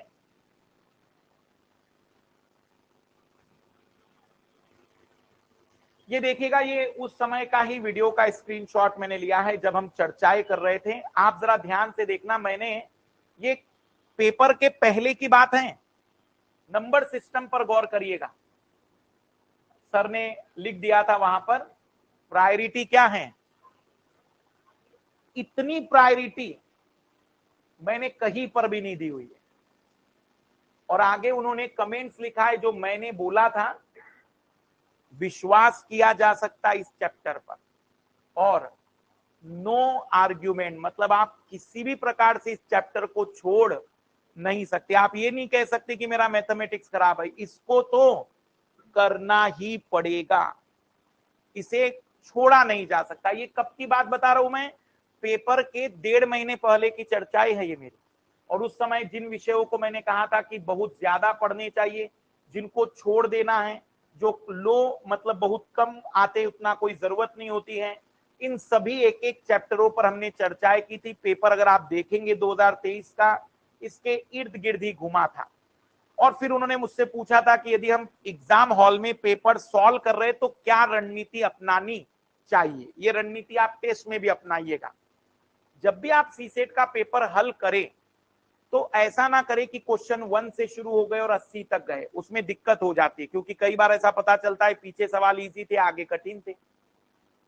सबसे बेस्ट तरीका होता है कि पहले आप डिवाइड कर दीजिए आधे आधे घंटे 3 चीजों को। मैं कहूंगा 2 ही हिस्सों में बांटिए, क्योंकि मैथ्स और रीजनिंग में आप इतने बुद्धिजीवी नहीं रहेंगे कि आप पहचान पाएंगे रीजनिंग है और ये मैथ्स है। तो पहले आधे घंटे आप कॉम्प्रिहेंशन को दे दीजिए, 30 मिनट। उसमें कॉम्प्रिहेंशन 10 सवाल हो कि 12 या पूरे हो, वो तुम्हारी स्पीड है, लेकिन 30 मिनट के बाद आप कॉम्प्रिहेंशन छोड़ दें। अब अगला 1 घंटा आपके पास है, 60 मिनट कहिए 50 मिनट कहिए, आप इसको पूरी तरह से डेडिकेट करिए मैथ्स और रीजनिंग, जो भी सवाल मैथ रीजनिंग का आ रहा है। 90 मिनट हो गए आपके। अब आपके पास केवल कितना बचा है, 30 मिनट। अब आपको ओवरऑल आइडिया लग चुका है कि पेपर में इजी क्या है। जैसे इस बार के पेपर में कॉम्प्रिहेंशन इजी थे और मैथ रीजनिंग कठिन था, तो आपका आखिरी का 30 मिनट किस पर जाना चाहिए, कॉम्प्रिहेंशन। आपने तय करना चाहिए कि आखिरी के 30 मिनट में हम उस कॉम्प्रिहेंशन को सॉल्व करें। तो कभी भी कोशिश करिएगा कॉम्प्रिहेंशन 30 मिनट डेडिकेट करो, 15 से 16 ही क्यों ना हो सके। मैथमेटिक्स को 40 से 50 मिनट या मैं कहूंगा 60 मिनट भी दे दो। और उसमें एक चीज बहुत अपनाओ जो विद्यार्थी नहीं अपनाते, जिद मत करो। जिद मत का मतलब कोई क्वेश्चन नहीं हो रहा है ना, आपने ट्राई किया 2 बार नहीं आ रहा है, तो कुछ बच्चे कहते नहीं मैं तो इसका उत्तर निकाल के रहूंगा, इसको स्किप करो, आगे बढ़ो। क्यों, 80 सवालों में 40 करने हैं, हर 2 सवाल में 1 करना है, तो इतना क्यों टेंशन ले रहे हो। जो नहीं हो रहा है आगे बढ़ते चले जाओ। हाँ, अगर कोई विद्यार्थी ऐसा कह दे, जैसे कुछ विद्यार्थी कहेंगे सर कुछ भी नहीं हुआ, तो भाई मैं कहूंगा ऐसे भी फेल हो, लगा कर आओ पूरे 80 पे गोले, अब अपनी किस्मत देख लेंगे कितनी चमक रही है। हो सकता है कि तुम्हारे निकलने के पीछे कोई मेहनत नहीं, मस्तिष्क की रेखाओं का हाथ हो। तो पूरे 80 लगा के आओ, कुछ मत घबराओ, क्योंकि ऐसे भी तो फेल ही थे। साथ दिया किस्मत ने और गलती से पास हो गए, तो भले ही दुनिया वालों को बताएंगे कि सीसेट मैंने दिन रात तैयार किया था। सच्चाइयां तुम तो जानते हो। वैसे सिलेक्शन के बाद हर विद्यार्थी, मैंने देखा जितने भी सिलेक्टेड है ना, वो एक ही चीज कह रहे हैं कि हाँ मैं कुछ ज्यादा उतना ध्यान नहीं दिया था, सी सेट तो हो जाता था मुझसे। मैंने कहा नंबर देखे मैंने इन सबके जिन्होंने सी सेट हो जाता था, 66.68, 69 नंबर, 70 नंबर, और सी सेट हो जाता था। किस्मत थी कि 2 सवाल सही हो गए, अगर वही 2 गलत हो जाते तो अभी बोलने लायक भी नहीं रहते। कहने का अभिप्राय है कि आप थोड़ा सा इस पेपर पर सीरियस रहिए। इसलिए नहीं कि मैं पढ़ा रहा हूं, आप कहीं भी पढ़िए, लेकिन इस पेपर को जरूर कवर करिए। बहुत बारीकी से इस पेपर की तैयारी की आवश्यकताएं बन चुकी है। और सीरियस बता दे रहा हूं, क्यों मैं इसको जीएस से ज्यादा कठिन मानता हूं, अगर आप मुझसे पूछे मैं उसका एक सिंपल सा जवाब दे रहा हूं। मुझे बताओ जीएस का कट ऑफ इस बार का कितना होगा, जनरल कैटेगरी का, आप लोग ज्यादा बेहतर जानते हैं। मेरे हिसाब से 70 प्लस पकड़ लेते हैं, 70 प्लस कट ऑफ, इससे ज्यादा तो नहीं होगा मेरे हिसाब से। ये जनरल कैटेगरी का। ओबीसी का क्या करें, 5 number, EWS 8 number, SC 12-13 number पकड़ लीजिए, मतलब 58 प्लस, एसटी 55 प्लस, और जो बच गए अलग कैटेगरी में। ठीक है, सभी का सीसेट का कट ऑफ बताए।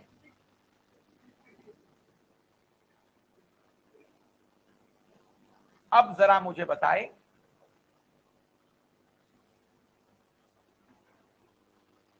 वो तो ओरिजिनल अगर पता चल गया कि 65 कट ऑफ था जीएस का, तो रियलिटी में पेपर 1 सिलेक्शन के लिए नहीं था, पेपर 2 था सिलेक्शन के लिए। तो मुझे बताओ अन्याय ये भी तो है आप यहां कोई भी मतलब एक बार जीएस में देखो, जीएस की कठिनाई से मैं कभी भी मना नहीं करूंगा, मैं कहूंगा जितना कठिन पेपर बनाना है बनाओ। कारण है क्योंकि बहुत कठिन बनाओगे तो कट ऑफ कम जाएगा, यही होगा ना। लेकिन सीसेट आप बहुत कठिन नहीं बना सकते। क्यों? क्योंकि आपने सभी को एक निश्चित दायरा कवर करने के लिए कहा है। मैंने जो भड़ास निकाली थी वो बस इसीलिए नाराजगी थी। मैंने जीएस में कठिन पेपर क्या मैंने बोला वहां पर कि देखो जीएस का पेपर बहुत कठिन आया, ऐसा नहीं करना चाहिए, वैसा नहीं। मैंने कहा भाई जैसा आएगा करो, क्योंकि ज्यादा कठिन कट ऑफ बढ़ कम हो जाएगा, सिंपल आ गया कट ऑफ बढ़ जाएगा। मेरी नाराजगी बस इतनी है, आप 1/3 की डिमांड कर रहे हैं ना। बच्चा अगर पढ़कर गया तो उससे क्वेश्चन हल करने दो ना, जितना क्वेश्चन हल कर पाएगा उतनी ही चीजें बेहतर होती जाएगी।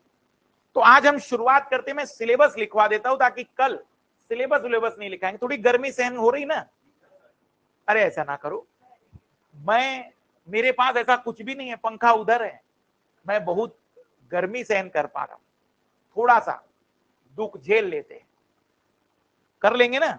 सिलेबस लिख देते ताकि सिलेबस शुरू हो जाए।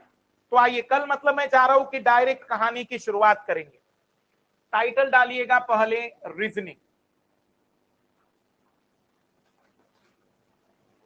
रीजनिंग में हम क्या क्या कवर कराएंगे? रीजनिंग में पहले होगा general mental ability. Reasoning real में 4 पार्ट में कवर कराऊंगा मैं। जनरल मेंटल एबिलिटी के बाद एनालिटिकल रीजनिंग, लॉजिकल रीजनिंग और नॉन वर्बल रीजनिंग। आप थोड़ा ज्यादा जगह छोड़ना, पूरे चैप्टर लिखवा रहा हूं। एनालिटिकल रीजनिंग में ज्यादा टॉपिक नहीं होते हैं, पहले इसको कवर कर देता हूं। हम इसमें पढ़ेंगे हिंदी और इंग्लिश दोनों में लिखूंगा मैं पहेली, पजल टेस्ट या पजल, सीटिंग, अरेंजमेंट, बैठक, व्यवस्था, ब्लड रिलेशन, रक्त संबंध,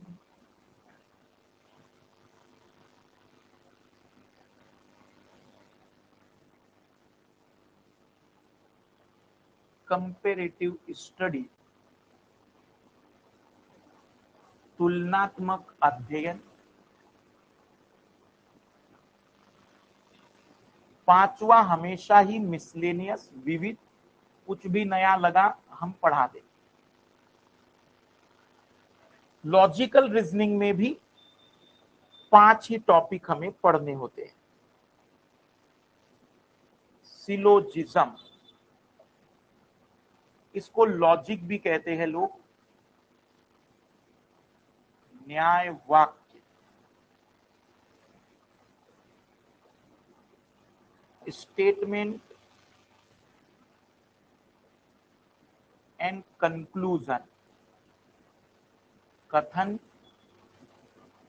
एवं निष्कर्ष,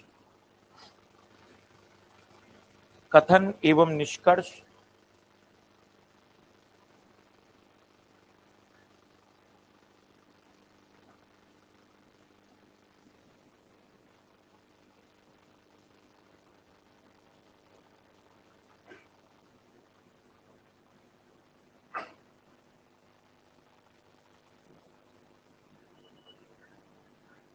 स्टेटमेंट एंड आर्ग्यूमेंट, कथन एवं तर्क,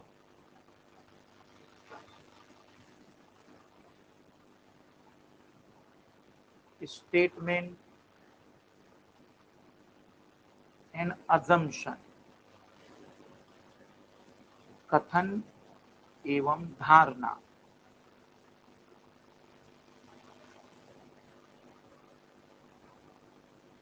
डिसीजन मेकिंग, निर्णय निर्माण या स्टेटमेंट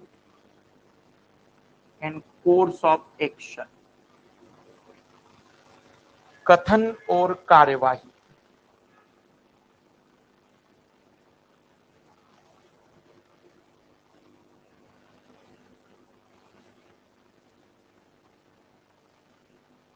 कथन और कार्यवाही, लास्ट वाला कथन और कार्यवाही है।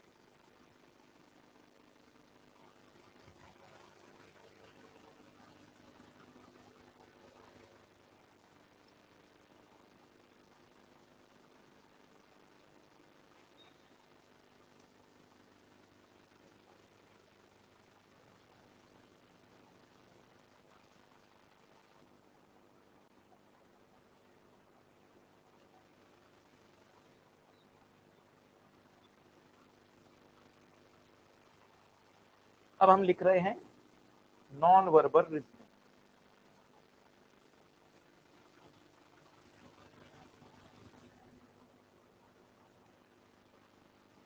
डाइस, पासा,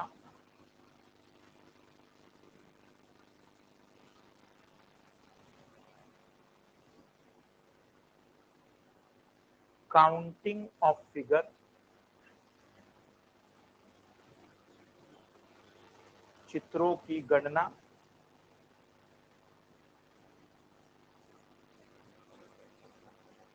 काउंटिंग ऑफ फिगर, चित्रों की गणना, क्यूब, घन, क्यूब और क्यूबॉइड, घन और घनाभ भी लिख सकते हैं, केवल क्यूब भी लिख सकते हैं।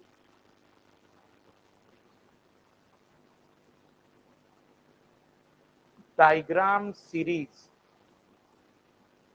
चित्र श्रेणी, डायग्राम सीरीज, चित्र श्रेणी।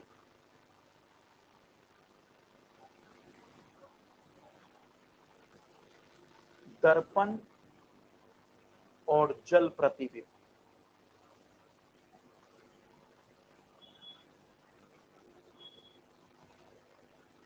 Mirror and water image.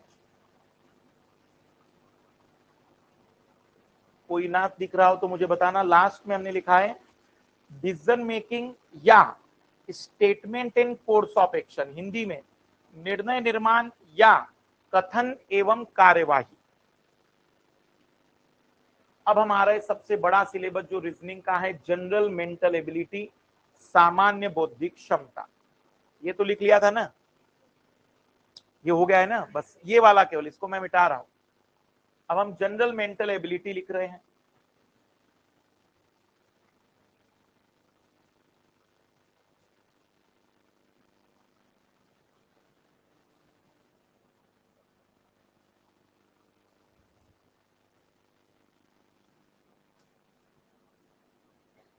Calendar,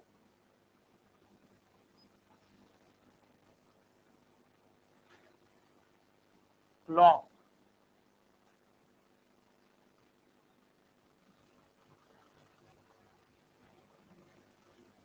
direction test,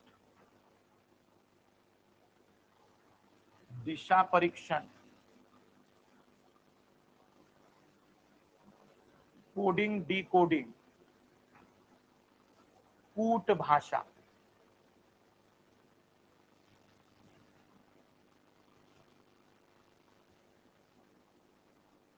series, श्रेणी,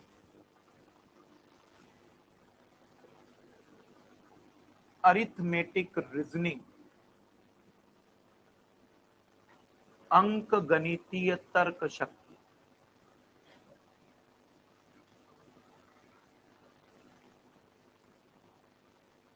रैंकिंग, वरीयता,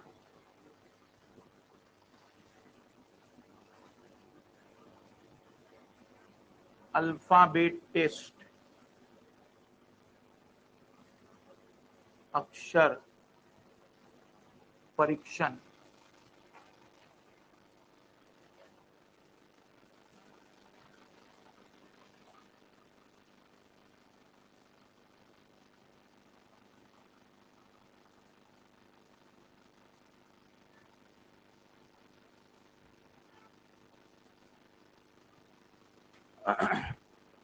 कितने हो गए टॉपिक टोटल?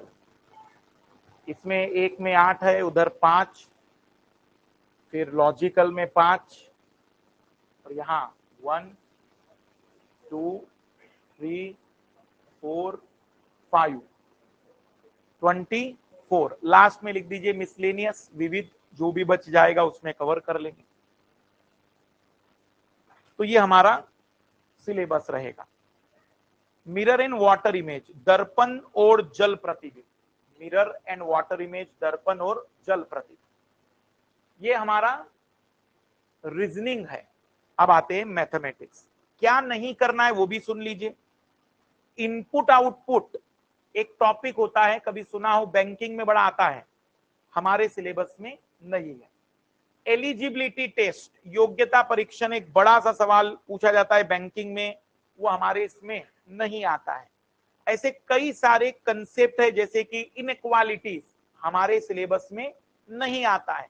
तो जो हमारे सिलेबस में नहीं, हम उसको इंक्लूड इसमें नहीं करेंगे, क्योंकि ये केवल रीजनिंग पढ़ नहीं रहे हम, केवल मैथ्स नहीं पढ़ रहे हम, रियल में क्या पढ़ रहे हैं, सी सेट, जो इन्होंने पिछले 12-13 वर्षों में हमारे सामने पेश किया उसको पढ़ रहे हैं। क्लियर है बातें? अब हम बातचीत करने जा रहे हैं मैथ्स की, मैथमेटिक्स, गणित।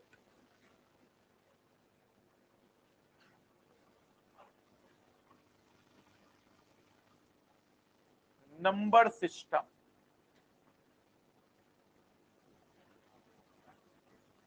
संख्या पद्धति, एलसीएम और एचसीएफ, हिंदी में लस और मस, प्रॉब्लम ऑन एज, आयु पर आधारित प्रश्न, परसेंटेज, प्रतिशत,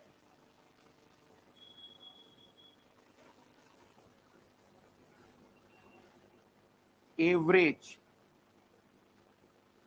औसत,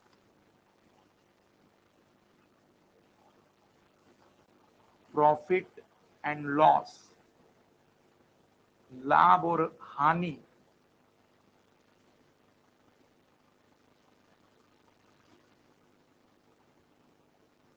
रेशो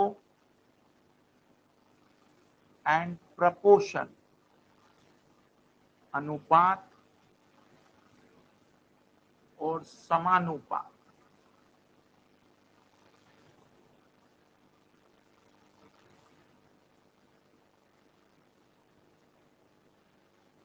एलिगेशन, मिश्रण,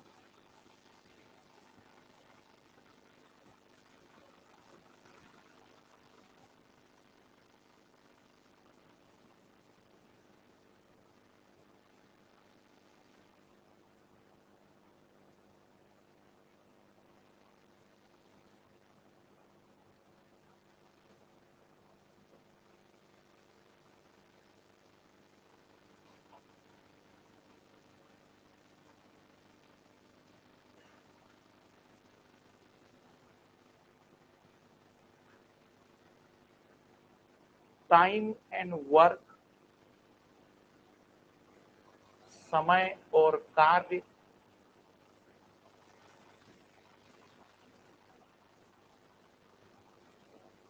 पाइप एंड सिस्टम, पाइप और टंकी,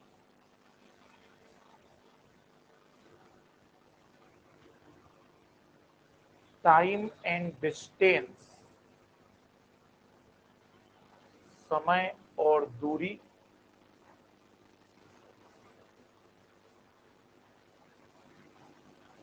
problem based on train, train पर आधारित प्रश्न,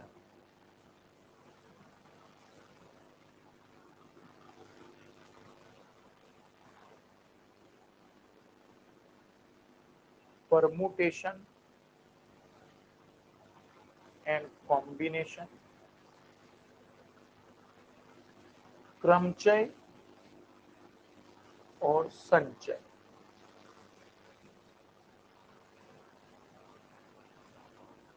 प्रोबेबिलिटी,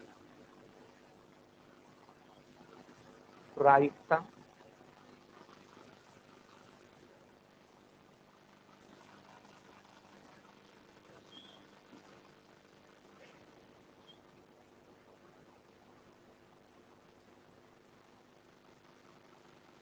वैसे मेनली हमारे 15 टॉपिक हैं, बट मैं आपको बताऊं कि कुछ और टॉपिक भी हैं जिसे मैं कहता हूं कि भी छोड़ दीजिए।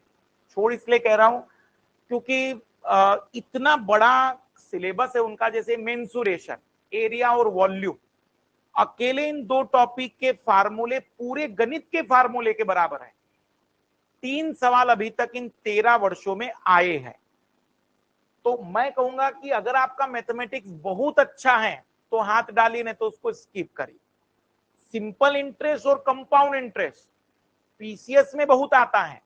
यूपीएससी ने 13 वर्षों में केवल एक ही प्रश्न पूछा है, सिंपल और कंपाउंड इंटरेस्ट, केवल एक सवाल। मैं कहूंगा उसको स्किप करिए। अगर हम बातचीत करेंगे, हाँ, जैसे एक डर रहेगा, आप ये कहेंगे सर ये आ गया ज्यादा, तो भाई वैसे डर तो बहुत कुछ है कि ये भी आ सकता है, वो भी आ सकता है, लेकिन हमने 13 वर्षों की जो स्टडी की है उसके आधार पर जो यूपीएससी ने प्रश्न बनाए वो इन 15 टॉपिकों में से algebra, geometry, trigonometry, geometry, coordinative geometry ये नहीं आता, तो हमारे लिए उसका कोई टेंशन नहीं है। हमें ये 15 टॉपिक बढ़िया से कवर करने।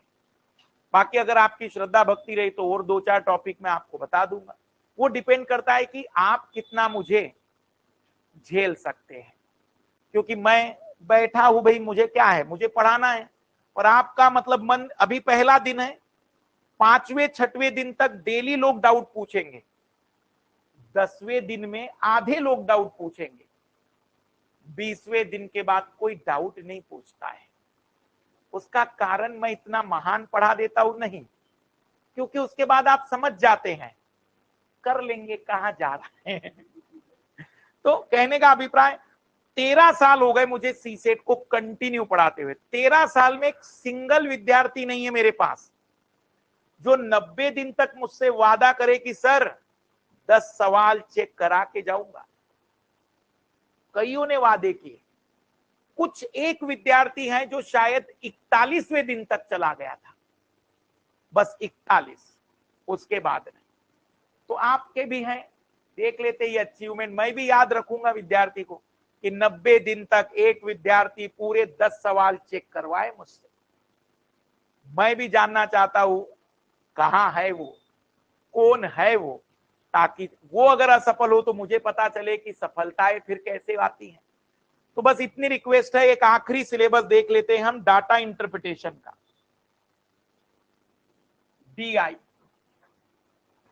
4 टॉपिक हमें इसमें कवर करने। पाई चार्ट या पाई ग्राफ, हिंदी में भी और अंग्रेजी में भी। टेबल, टेबल को वैसे हिंदी में लोग कहते हैं सारणी। फिर बार ग्राफ, इसको हिंदी का नाम है दंडाकार वक्र।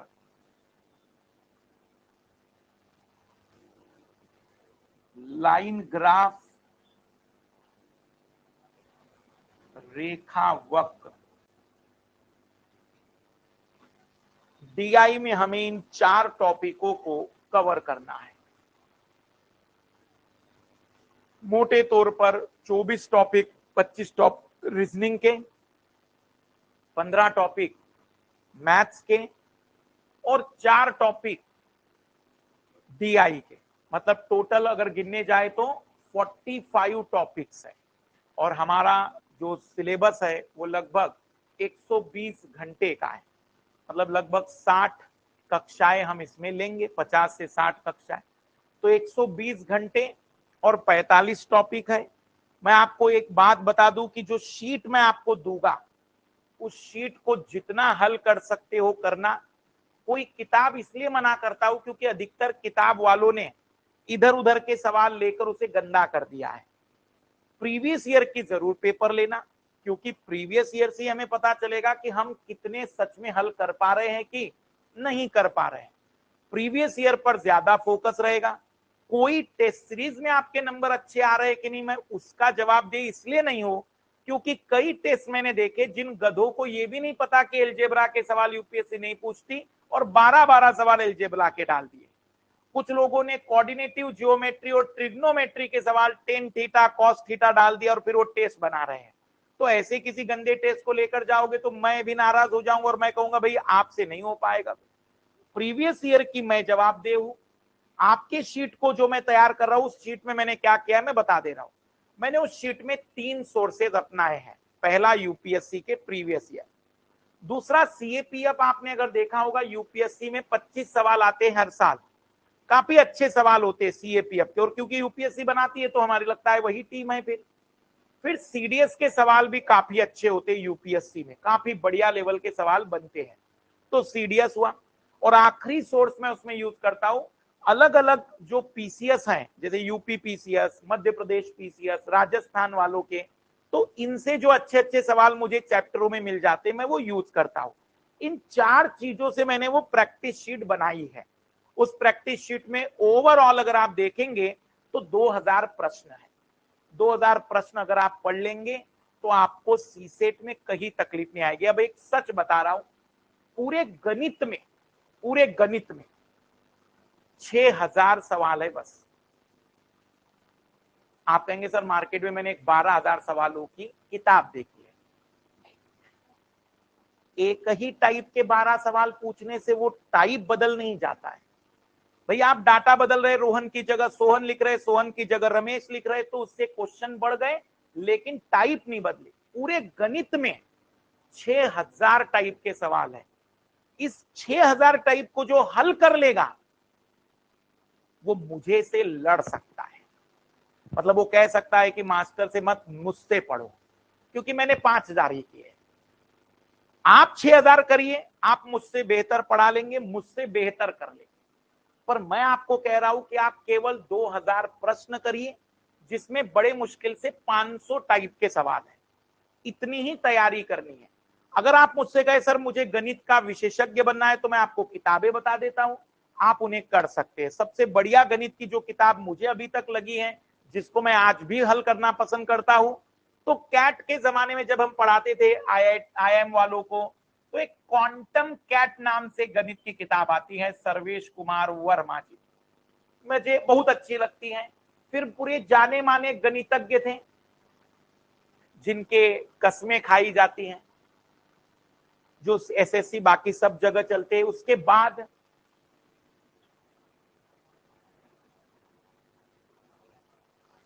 जैसे पॉलिटी में लक्ष्मीकांत, वैसे गणित में आरएस अग्रवाल को लोग मानते।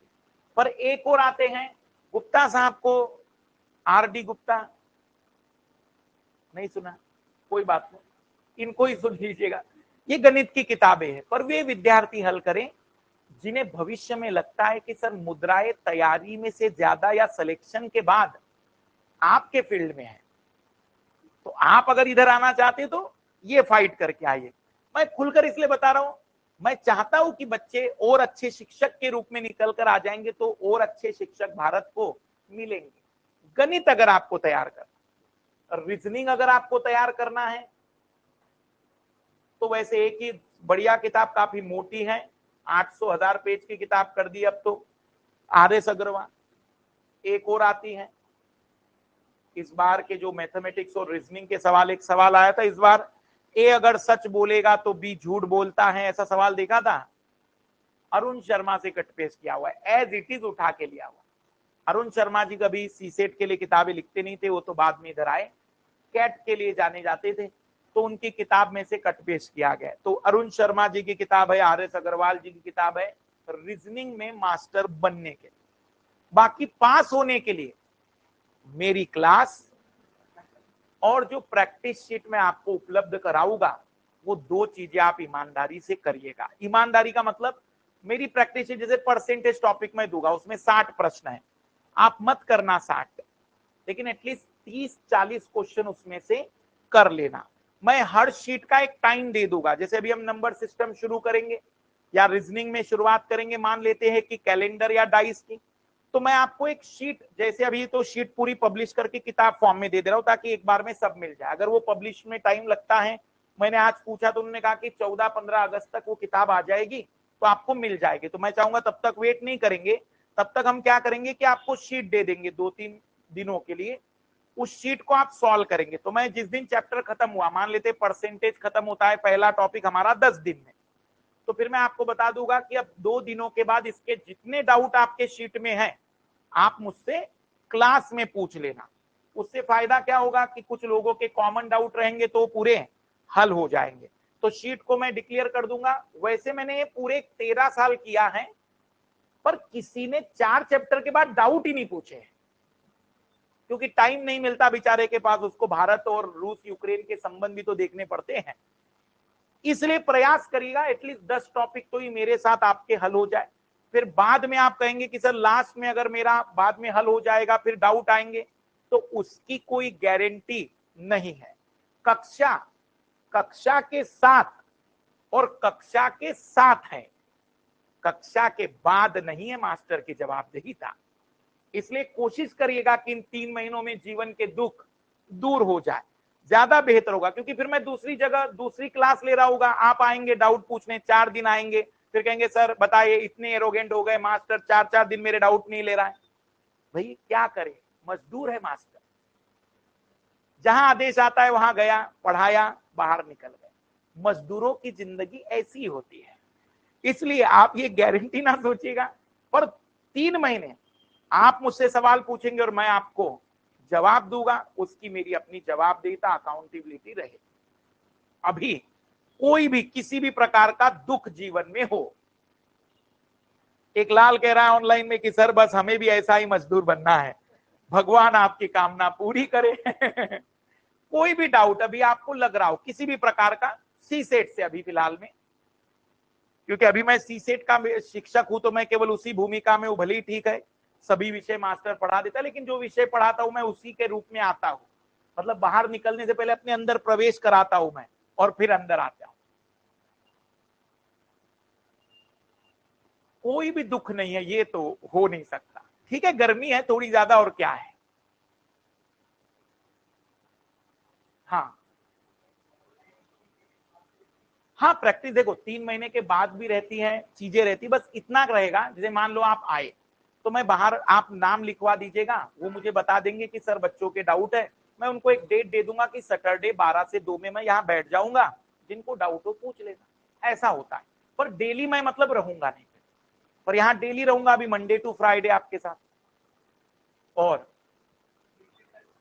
हाँ, टेस्ट के लिए मैं 2 विकल्प अपनाता हूं। एक तो सरप्राइज टेस्ट रहेंगे, मतलब अचानक आपको पता चलेगा कि आज टेस्ट है। ऐसा क्यों? मेरे बुरे अनुभव मैंने महसूस किया है, जब मैंने टेस्ट अनाउंस किया कि देखो भाई सोमवार को मैं मैथ रीजनिंग का टेस्ट दूंगा, तो मेरे लाल के अंदर का डर इतना भयानक था कि वो सोमवार मंगलवार दोनों गायब था। इसलिए मैंने भी अब सुधर गया, क्योंकि मैं तो सुधर रहा हूं आप लोगों के साथ। तो टेस्ट सरप्राइज होंगे, बट 3-3, 4-4 टॉपिक होने के बाद। हाँ, एक टेस्ट हम कोशिश कर रहे हैं कि सप्ताह में 2 प्रैक्टिस टेस्ट होते जाए, वो ऑनलाइन आपको हम रख रहे हैं 10 से 11 के बीच में। आप अपने घर पर कभी भी प्रैक्टिस के रूप में टेस्ट दे सकते हैं, 15-15, 20-20 सवालों के वो टेस्ट रहेंगे, तो वो आपको उसी में मिल जाएंगे। पर जो मैं लूंगा, जो मेरे द्वारा बनाए जाएंगे, वो मैं बकायदा यहां आकर आपको टेस्ट कॉपी देकर भागूंगा। मतलब ऐसे नहीं होगा मैं आऊंगा क्योंकि मुझे समझ में आ जाएगा, चेक करना है, मुझे जांचना है कौन डेली पढ़ रहा है। एक टॉपिक मैथ्स और 3-4 टॉपिक रीजनिंग, ऐसा चलता है कॉम्बिनेशन टेस्ट का। हो सकता है मैं कॉम्प्रिहेंशन शुरुआत से ही दूंगा ताकि आपको एक आइडिया रहे हल्का फुल्का, बाकी कॉम्प्रिहेंशन तो हम लास्ट में पढ़ेंगे। सीक्वेंस हमारा कैसा रहेगा, 2 घंटे 2.5 घंटे की क्लास में हम 1-1.25 घंटे पहले रीजनिंग पढ़ेंगे और 1-1.25 घंटे हम मैथ्स पढ़ेंगे। हम दोनों साथ साथ चलाएंगे। पिछले 13 वर्षों का काफी अच्छा अनुभव रहा, क्योंकि मैंने ट्राई किया था, पहले पूरा रीजनिंग पढ़ा देता हूं ना, फिर बच्चे की मैथ्स के प्रति जो एक नाराजगी रहती है, वो उसके कारण वो कुछ दिन आता है और फिर नहीं आ पाता है। तो मैंने एक अनुभव जो किया, 1 घंटा 1.25 घंटा रीजनिंग का हल्का फुल्का निकल जाता है, फिर 1-1.5 घंटा मैथ्स में कोई तकलीफ नहीं जाती, 1 घंटा मैथ आराम से पढ़ लिया था, और इस तरीके से हमारा सिलेबस कवर होता है। हाँ, रीजनिंग पहले खत्म हो जाएगा। तो मान लेते हैं कि रीजनिंग खत्म हो गया हमारा 40 दिनों में, अभी हमारी क्लास 15 दिन की बची है, तो फिर रीजनिंग खत्म होती है, हम उसके साथ शुरू कर देंगे कॉम्प्रिहेंशन। फिर कॉम्प्रिहेंशन 1 घंटा, मैथ्स 1 घंटा, फिर मैथ्स खत्म हो गया मान लीजिए, फिर डाटा इंटरप्रिटेशन 1 घंटा, कॉम्प्रिहेंशन 1 घंटा, फिर कॉम्प्रिहेंशन खत्म हो गया तो डाटा इंटरप्रिटेशन और डाटा सफिशिएंसी। ऐसे हमारे 2-2 घंटे का कॉम्बिनेशन चलेगा। कोई और तकलीफ? पैटर्न यही रहेगा। आपके सामने पूरा शेड्यूल है, शेड्यूल तो पूरा दिख रहा होगा, कोशिश करेंगे कि उसके साथ चले, पर गारंटी नहीं है, क्योंकि देखो मैथमेटिक्स है, कभी कभी आपके डाउट ज्यादा रह गए, चीजें मुझे बार बार दोहरानी पड़ी तो टाइम लग जाएगा। तो ऐसा मत सोचना कि सर परसेंटेज जिस दिन शुरू होने वाला था अब तो टाइम एंड डिस्टेंस दिखा रहा है, 5वां टॉपिक आगे का दिखा रहा है, तो घबराना नहीं, अपन अवर बढ़ा देंगे, क्लासेस बढ़ा देंगे, लेकिन प्रॉपर तरीके से एक बार कर ले। देखो ये टाइम मैं क्यों सुटेबल मानता हूं, मुझे भी इतना कोई स्ट्रेस नहीं कि आपको भगा देना है। मैं लूंगा, जनवरी में भी बैच लूंगा, फरवरी में भी बैच लूंगा, भाई मुद्राओं को किसको तकलीफ होगी, उस समय भी बैच रहेंगे, लेकिन कंफर्म है उस समय के बैच 80 से 100 घंटे के होंगे। जहां मैं टाइप 4 करवा रहा था तो 4 टाइप में 4-5 एग्जाम्पल दे रहा था, मैं हर टाइप करवाऊंगा, लेकिन 3-3 एग्जाम्पल 2-2 एग्जाम्पल में कवर करेंगे, क्योंकि मेरे ऊपर बच्चों का ही प्रेशर होता है, सर मार्च खत्म कर दीजिएगा, फिर मुझे रिवीजन करना है, तो फिर मैं उसके अकॉर्डिंग सेट करता हूं चीजें। हर बैच में मेरा जो कंटेंट होता है वो अलग अलग होता है, वो केवल आपके ऊपर निर्भर करता है। देखो भाई 2 तरीके के मास्टर होते हैं दुनिया में, एक अच्छे मास्टर और एक बदमाश मास्टर। बुरे मास्टर नहीं होते, एक अच्छे और एक बदमाश। मैं बदमाश हूं। देखो अच्छा मास्टर क्या करता है, वो बेचारा ईमानदारी पूर्वक आया है, पूरा तैयार करके आया है कंटेंट, और आज चाहता है कि बच्चे को मैं पूरा पढ़ाऊंगा। वो मास्टर बच्चे के चेहरे नहीं देख रहा है, बस पढ़ा रहा है। देखो भाई संसद में क्या शक्ति थी, संसद क्या कर सकती थी, राष्ट्रपति ने क्या किया, और बहुत डिटेल में पूरे आधे बच्चे पीछे ढेर हो चुके हैं, वो कह रहे बस कुछ नहीं हो सकता, पर वो मास्टर पूरी एनर्जी के साथ लगा हुआ है, वो अच्छा मास्टर है। बट तकलीफ क्या है, बच्चा उस अच्छे मास्टर को इसलिए एक्सेप्ट नहीं कर रहा है क्योंकि बच्चे को मजा नहीं आ रहा है, बच्चे को मजा चाहिए।